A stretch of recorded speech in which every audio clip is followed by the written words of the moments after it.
বুধবার দিনটি ছিল রামনবমী, আর দেশ জুড়ে বিভিন্ন অনুষ্ঠানের মাধ্যমে পালিত হলো এই রামনবমীর দিন।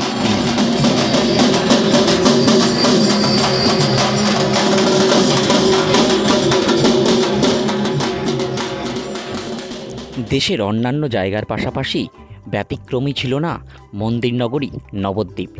নবদ্বীপ শহর ও ব্লক জুড়েও বিভিন্ন এলাকায় পূজিত হল প্রভু রামচন্দ্রের মূর্তি।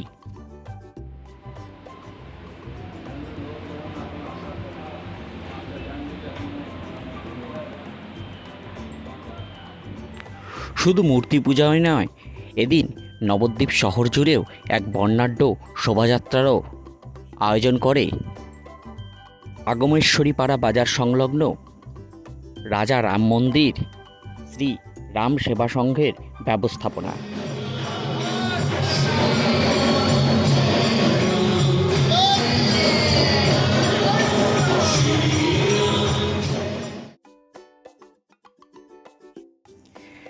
এদিন বিকেল 5টার পর নবদ্বীপ শহরের আগমেশ্বরী পাড়া বাজার সংলগ্ন এলাকা থেকে বিভিন্ন বাদ্যযন্ত্র সহকার ও ট্যাবলো সহকারে এক সুবিশাল বর্ণাঢ্য শোভাযাত্রা নবদ্বীপ শহরের বিভিন্ন গুরুত্বপূর্ণ পথ পরিক্রমা করে পুনরায়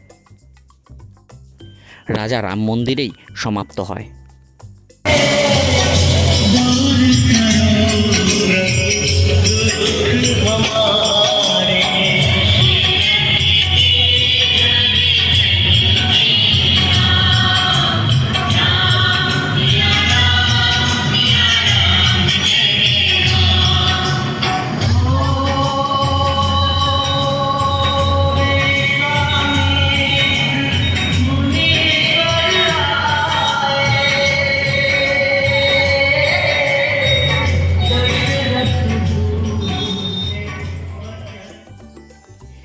এই বর্ণাঢ্য শোভাযাত্রায় কোনো রকম অপ্রীতিকর ঘটনা এড়াতে শহর জুড়ে পুলিশ প্রশাসনের তৎপরতা ছিল যথেষ্ট চোখে পড়ার মতো।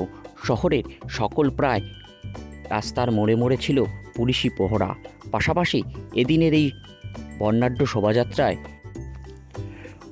অসংখ্য সাধারণ মানুষ ও রাম ভক্ত অনুরাগীদের অংশ নিতে দেখা যায়।